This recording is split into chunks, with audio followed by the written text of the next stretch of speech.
కరీంనగర్ జిల్లా జమ్మికుంట పట్టణంలోని సంజీవని ఆసుపత్రి ఎదుట ఆసుపత్రి మేనేజింగ్ డైరెక్టర్ కిరణ్ గౌడ్ కుటుంబ సభ్యులతో కలిసి నిరసన వ్యక్తం చేశారు.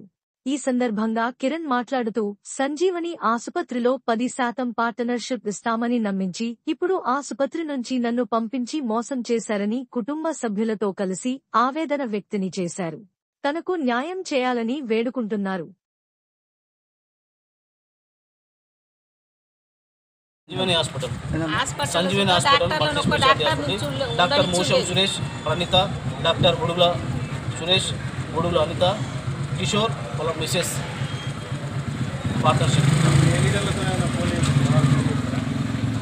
మీడియా గురి చేసింది నన్ను. నేను ఎవరిని మాత్రం నా పేరు కిరణ్ గౌడ్, దుర్గా హాస్పిటల్ మేనేజ్మెంట్. కిరణ్ గౌడ్ తను మా అత్తమ్మ.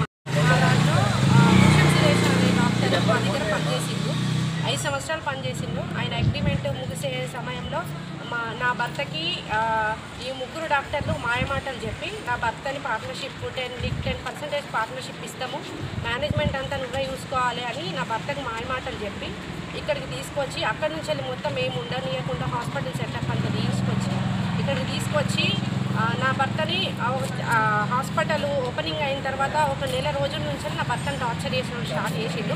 అగ్రిమెంట్ ఇవ్వమనంటే అయిపోయింది, హాస్పిటల్ ఓపెన్ అయిన తర్వాత ఇస్తాము అగ్రిమెంట్ అని అన్నారు. అగ్రిమెంట్ నెల రోజులు అయిపోయిన తర్వాత కూడా అగ్రిమెంట్ ఇవ్వమంటే ఇస్తాము, రాసుకున్నాము, అది ఇది అని చెప్పి మాయమాటలు చెప్పి నమ్మించిండు. నెల రోజుల నుంచి నా భర్తను టార్చర్ స్టార్ట్ చేసిండు. అయినా కూడా సరే అని మేము ఓపిక పట్టుకుంటూ వచ్చినాము. ఎందుకు అని అంటే అక్కడి నుంచి వచ్చినాం కదా, ఎందుకు ఇప్పుడు ఇంత తొందరపడొద్దు, ఆలోచిస్తాము, చూద్దామని 21 నెలలు ఓపిక పట్టినాము. 21 నెలలు కూడా నా భర్తను బాగా టార్చర్ చేసిండు. ప్రతి ఒక్క విషయంకి నా భర్త ఎంత కష్టపడ్డాడు అనేది ప్రతి ఒక్కరికి తెలుసు. హాస్పిటల్ కలర్లు వేయడము, నా కిటికీలకు కలర్లు వేయడము, పుట్టిలు వేయించడం, ప్రతి ఒక్కటి హాస్పిటల్ గోడలకి వాటర్ కొట్టడం, ప్రతి ఒక్కటి నా భర్త చేసిండు. అయినా కూడా నా భర్తను టార్చర్ చేసి హాస్పిటల్ నుంచి వెళ్ళి పంపించేసిండు.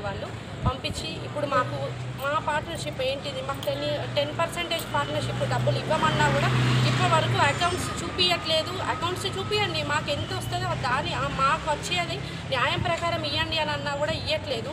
14 నెలల నుంచి వెళ్ళి ఓపిక పట్టి పెద్ద మనుషుల దగ్గరికి వెళ్ళినాము, అందరి దగ్గరికి వెళ్ళినాము, ఎవరి దగ్గర మాకు న్యాయం జరగలేదు. కాబట్టి ఈరోజు సామరస్యంగానే మేము వచ్చి ఇక్కడ కూర్చొని నిరసన వ్యక్తం చేస్తున్నాం. ఆత్మహత్య చేసుకొని చచ్చిపోతా, పేర్లు రాసి నేను సూసైడ్ చేసుకొని చచ్చిపోతా. నా భర్తకి న్యాయం చేయాలని కోరుకుంటున్నాను. దుర్గాస్పరం సామాన్ మొత్తం ఇక్కడ మార్చారు, పంపించినాక ఇప్పుడు అంటే ఇప్పుడు ఏమంటున్నారంటే మీకు సెకండ్ హ్యాండ్ వాల్యూ ప్రకారము నీ సామాను తీసుకోపో, ఇంత ఇస్తాం, 10 ఇస్తాం, 8 ఇస్తాం తీసుకొని మధ్యవర్తులతో మాయమాటలు చెప్పి నన్ను ఇస్తాము, రేపిస్తాం అని చెప్పడం జరిగింది. నేను దానికి అంగీకరించలేదు. నాకు ఏదైతే 10% షేర్ లెక్క మీరు అక్కడికి వెళ్ళి తీసుకొచ్చారో 23 నెలలు, బట్ మళ్ళీ 8 నెలలు బిల్డింగ్ సేవ చేసడం, కరెంట్ వేయడం, ప్రతి ఒక్కటి చిన్న స్టేజ్ నుండి పై స్టేజ్ వరకు ఎదురుగా ఇళ్ళలో వస్తారు. అడగండి రామనందన్ సార్ కానీ ఇవన్నీ కానీ నేను ఎట్లా చేసినా ఏందనేది కానీ అడగండి, చెప్తారు. నన్ను టార్చర్ పెడితే నేను బయటకు వెళ్ళి నేను ఒక 23 సంవత్సరాల నుండి జమ్మికుంటలో హాస్పిటల్ మెయింటైన్ చేస్తున్నాను. నేను ఇప్పుడు వచ్చి నన్ను మాయమాటలు చెప్పి 10% చేరిస్తా అని చెప్పి వచ్చి ఇక్కడ నాకు ఇబ్బందికరంగా చేస్తే నేను బయటకు వచ్చి వేరే పెట్టుకోవడం జరిగింది. నా అమౌంట్ ఇవ్వండి సార్ అంటే ఇప్పుడు ఇస్తాము, రేపు ఇస్తాము, మాపిస్తాం అని చెప్పేసి కుప్పలు వేయినాయి, అవి వేయినాయి, మేము టూర్ పోతున్నాము, ఇటు పోతున్నాం అని చెప్పి మాయమాటలు చెప్పి మమ్మల్ని భయభ్రాంతులను ఒక లీడర్లతో భయభ్రాంతులు ఫోన్లు మాట్లాడడం జరిగింది. నాకు ఎలాంటి న్యాయం జరగలేదు. ఇప్పుడు నేను ధర్నా చేయడం జరుగుతుంది. మా అమ్మ, నాన్న, మా బాబాలు, నాకు పిల్లలు, నాకు అవసరం లేదు. బయట నాకు 1 కోటి రూపాయలు అప్పు ఉన్నది. ఇప్పుడు నాకు న్యాయం చేయలేకుంటే ఇక్కడ మాత్రం పురుగుల మందు వచ్చి చచ్చిపోతాం. ఇదైతే వాస్తవం.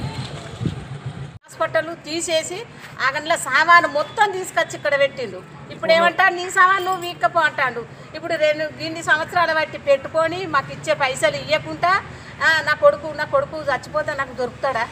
అక్కడి నుంచి ఇక్కడ మేము ఫస్టే అన్నాం అద్దు అంటే సుధా అమ్మాయి ఏం కాదు, మీరు 10% ఇస్తున్నాం కదా, మేము ఇంతమంది ఉన్నాం, నీ కొడుకు ఏం భయం లేదని అట్లా చెప్పి ఆయనకు అన్ని మాయమాటలు చెప్పి మా మాట వినకుండా ఇగో ఇట్లా చేసిండు. ఆఖరికి అత్తే ఇప్పుడు పైసల విషయంలో మమ్మల్ని ఎలా ఉన్నప్పుడు మా ఇల్లు అయిపోతుంది కదా.